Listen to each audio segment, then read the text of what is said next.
The export and commit process is real basically the process where the official data gets published to the web, specifically the soil data warehouse, and so it's visible to Web Soil Survey and the other web applications.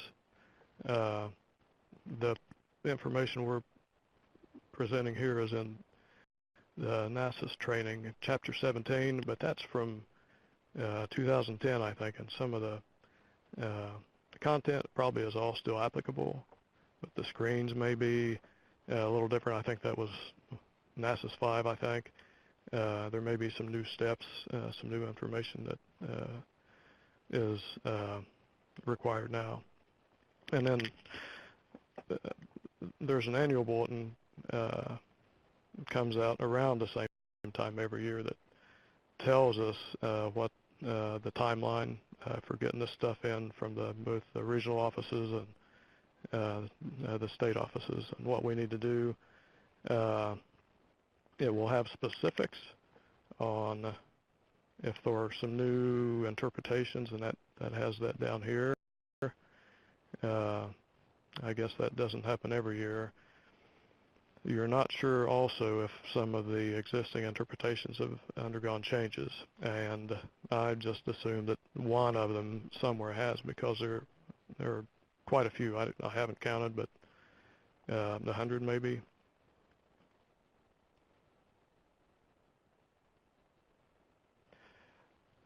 So it's ideally the month of September is when we want to get all this stuff done. A lot of stuff going on in September, so if I don't mention it later, make sure that you query the national database for updates and new rows to make sure you get all the new rows that have been added. We're going to query for, I'm going to do this county in Ohio. I'm going to use the basic query I use to get the official data, and this is going to be Jackson County, Ohio. I'm going to get my correlated and my additional map units because I want to see what has changed for this year. Of course, we did this last September, October, so we're going to see what the changes have been over this fiscal year, so we can make note of that. I always make note of that in legend text, a little tiny note in export certification history and in the metadata that becomes visible to the public. So this is Jackson County, Ohio. We're going to look at the map units, and see, I've got my correlated and additional in there, so we're going to see what's changed. And there are some changes in 2017. So one thing that we know that we will need to, there's correlated map units from 2017. So we know that we're going to have to export this new to the staging site, so this becomes available in the new published official data. Another way to look at edits that have been made over the year is to look at the master list reports, and one of these was not working this morning. I can't remember which one it was, but there are several of these that are helpful, and none of them are really definitive. You kind of have to use all this stuff together with just the visual check of additional and correlated map units like I just showed you. And this has lots of changes. It talks about the new map unit name and the old map unit name. Again, I don't know why some of these are showing up multiple times. I think this one project had lots of links, a few map units went to a lot of different new map units, so that's why it's changed. And these are mineland. Most of these are the mineland units, so they got changed a lot of different ways. That's one of the reports. This one is good too, the certification history,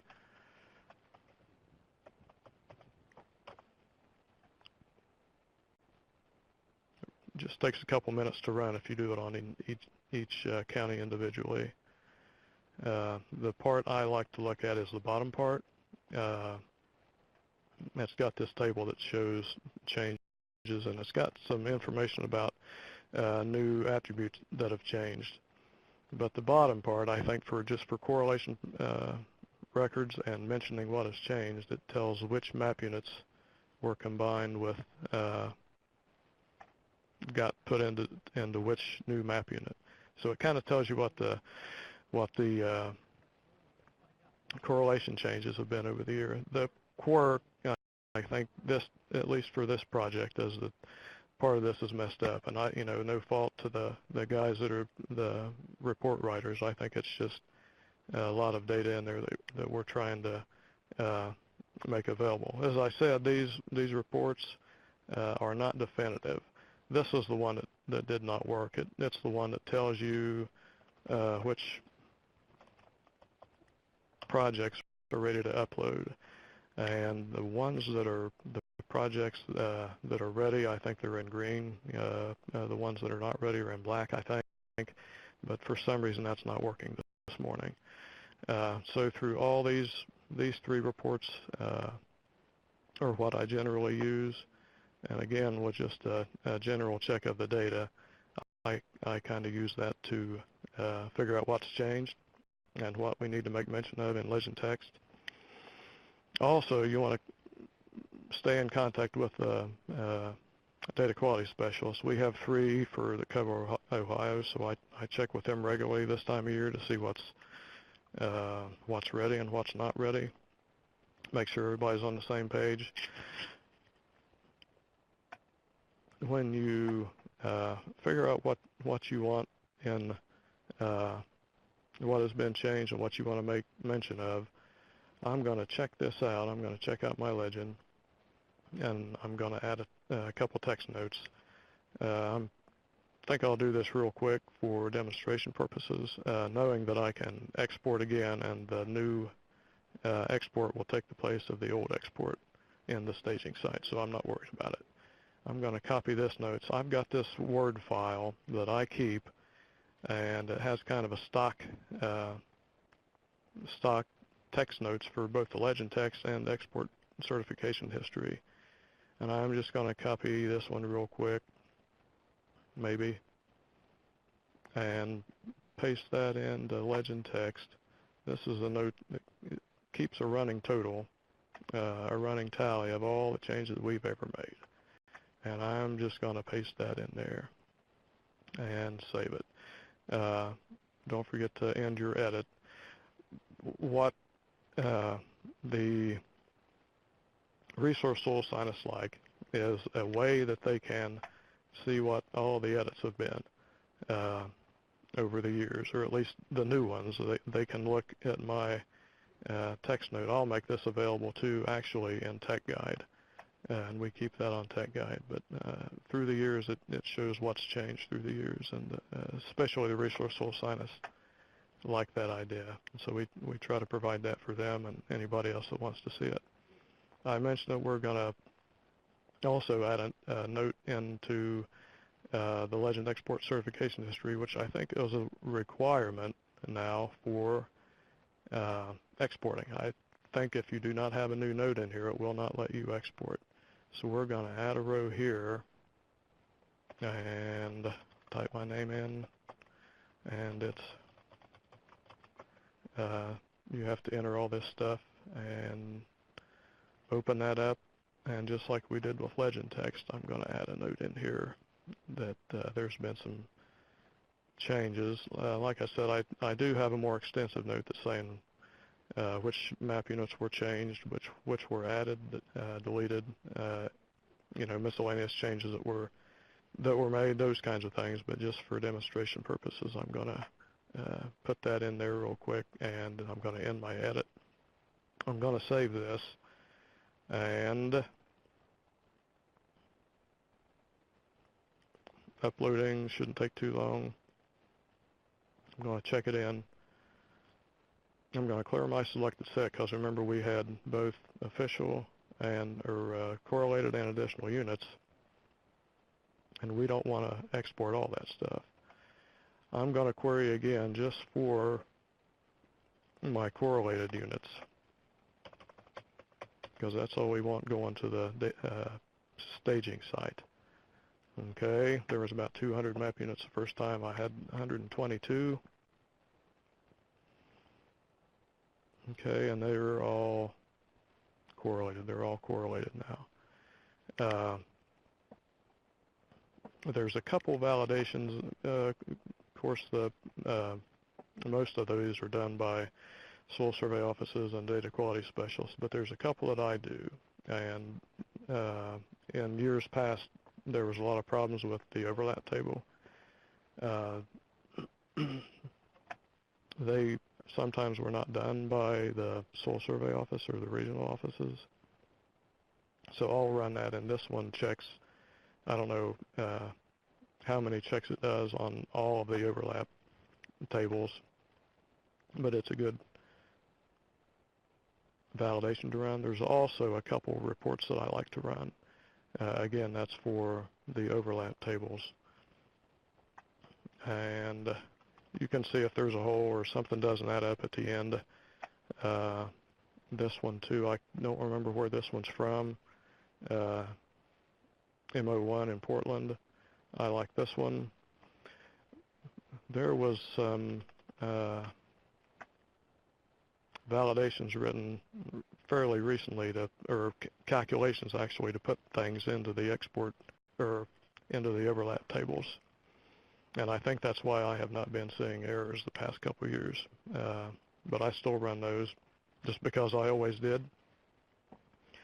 So what we're going to do now is we're finally ready to export. We didn't have any validation errors, and we want to export. We're ready.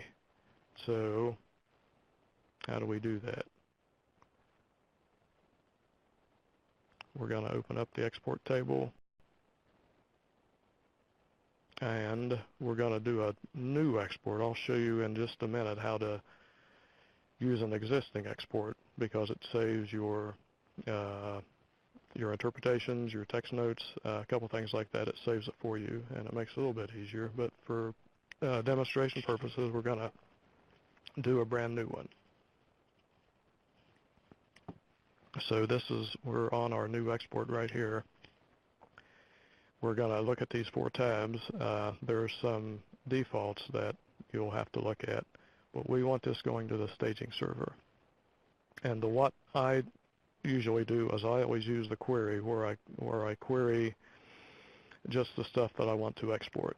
And so some of these I do not need to worry about. I'm just going to use the default. I'm going to export what's in my selected set. Okay, this is the only one I'm going to change because for some reason it always goes to the second one. Okay, so all this is filled out like I want. The interpretations, we're gonna add those now, and I think it looks like it's the Pangea interpretations are the ones that are required for everybody. So it looks like they show up in there automatic, so you don't even have to think about doing those. They're all in here. Okay, there's some that we like to add, and there's a couple different places they might be. The regional interpretations is the ones done by the center, but have not. They're not required. We've included a couple of these. You can add those. If you later decide you don't want them, you can always remove one of those. Not the required ones, obviously, but you can remove some of those. There's also, each of the MOs has their own list, and we have some that I'm going to add.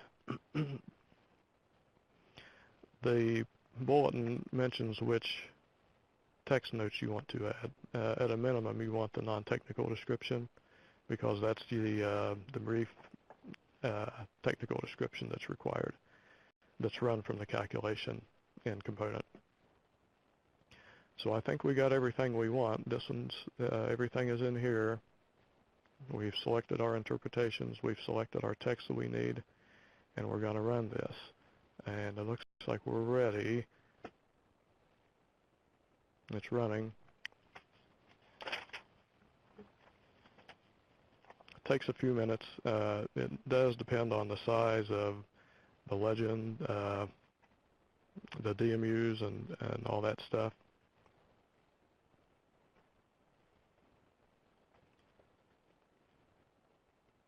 It tells you that it's saving it to the local database, and I guess I'm not really sure what that means, but you will see these available later in the Explorer pane. You can see the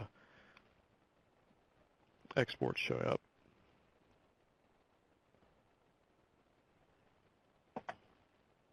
Sometime. I save my emails that have, for the exports that have completed successfully, just to keep track of them for me. You don't always get an email. So if you think you've done one and you haven't got the email, then you might want to ask the hotline. They can check on the status of an export in the queue. Remember, at this time of year, there's 50 states and territories doing how many soil survey areas, so it gets pretty crowded in there at times. The hotline can tell you the status of an export job if you have a question. You can also look in the staging site and see if it showed up. That may be possible without you having received an email. The one thing that confuses me is, see, my export request has been submitted successfully, and I'm going to get an email. Again, it might be a few minutes, it might be a few hours.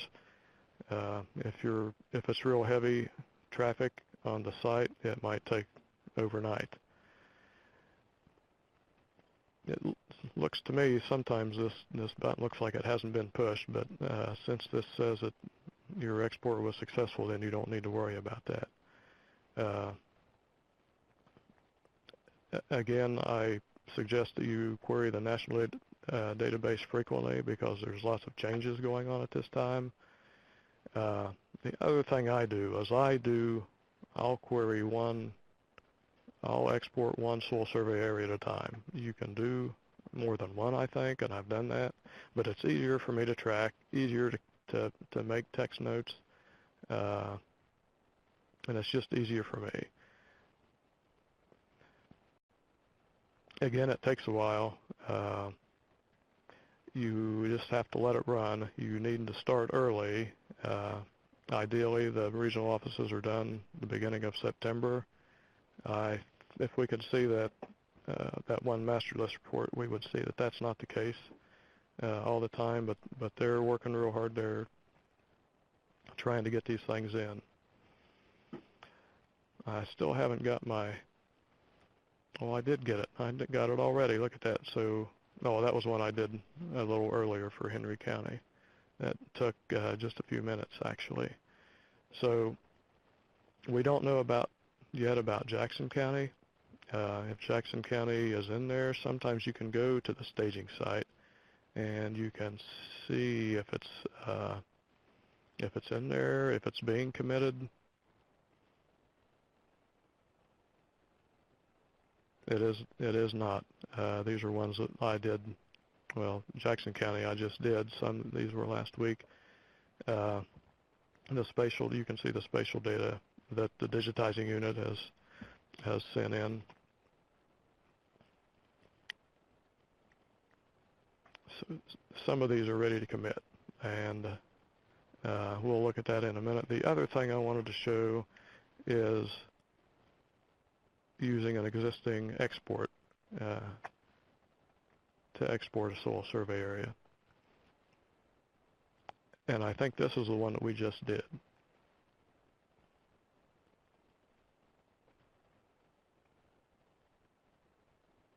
Just to show you how this works, there's really nothing to it.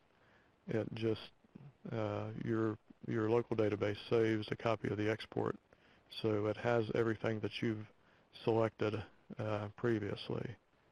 It's got the required national interpretations. It's got the one that I added a few minutes ago. It's got the text note that we need, and it's not going to let me do it because it's saying I need to put in a file name. Well, what did I do? I had it on export to Sergo instead of the staging site. So now it will let me run it. It actually may not go because I've just got one in there, and it may say it is going to fail because there's already one running for that soil survey area.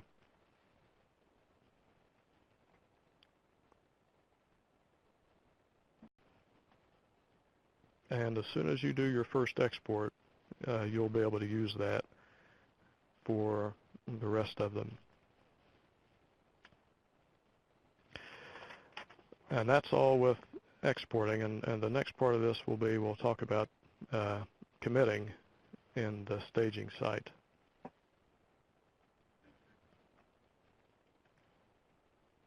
I'm actually going to stop that because I don't want it to go through just because. So what we're doing here on the staging site,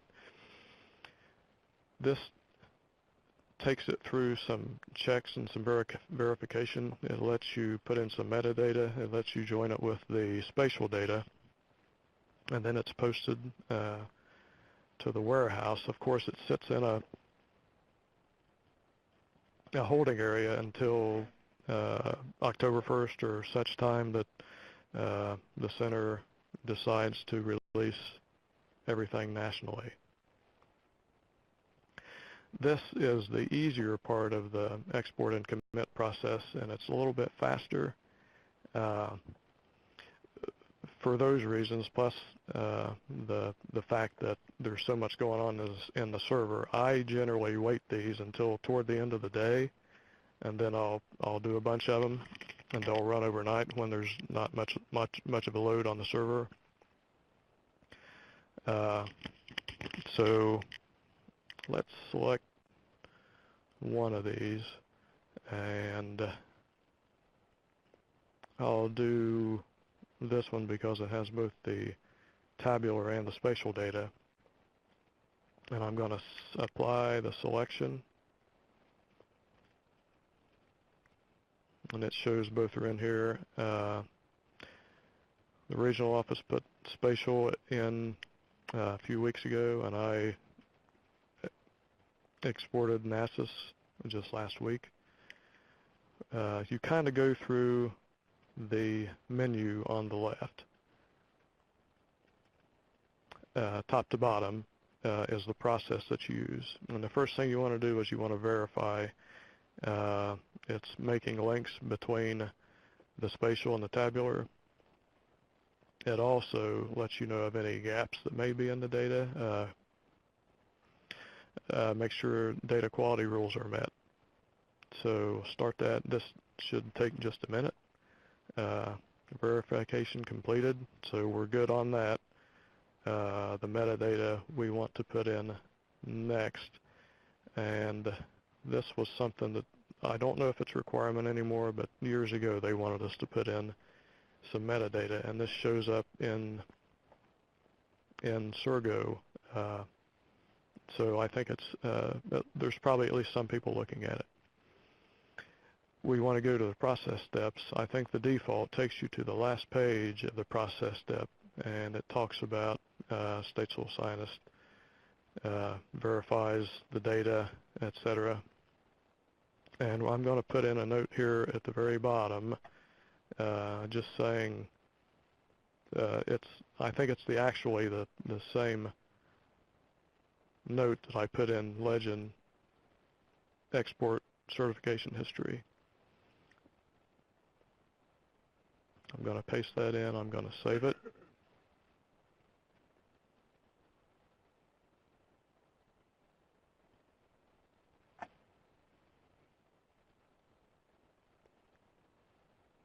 And we're going to commit. I don't know what the exact validation checks are at this point, but it will also have some, if there's overlap with other soil survey areas, I think is probably one of them. You have an option here for if there's a soil survey area that replaces an old soil survey area, and I'm assuming this would be if it's a soil survey area that is just a new soil survey area that's a county, or a smaller area that takes the place of an older one that's a multi-county area. I assume that's not what that is. That's why you would check this. Otherwise, there's nothing else to do, and put the old soil survey area symbol in there. Otherwise, there's nothing else to do here except commit. And it says it was submitted, and it will send me a check-in email when it's finished. When there will probably be some problems. Most states have several counties that they want to commit. If there's any issues with any of the export or commit process, send the hotline an email. It's usually Tammy or Steve that respond, but there's a lot of other people in on the hotline email list. And if Tammy or Steve are not working, then this time of year you need to answer really quick, so you want to send that to the hotline. There's a lot of other people out there that can help you. The first problem you might have is you do not have permission for the staging site, and in that case, you'll need to have a EOF request for permission sent in. There was a question about not completed areas being exported, and we do not have any of those in Ohio, but I have asked, and I think that there's nothing you need to do especially for those, because there's a corresponding spatial and tabular data that takes care of those. If the entire survey area is not COM, then it probably doesn't need to be exported again if it's already been exported, because there's just nothing in there. And there are some of those soil survey areas around the country that the entire thing is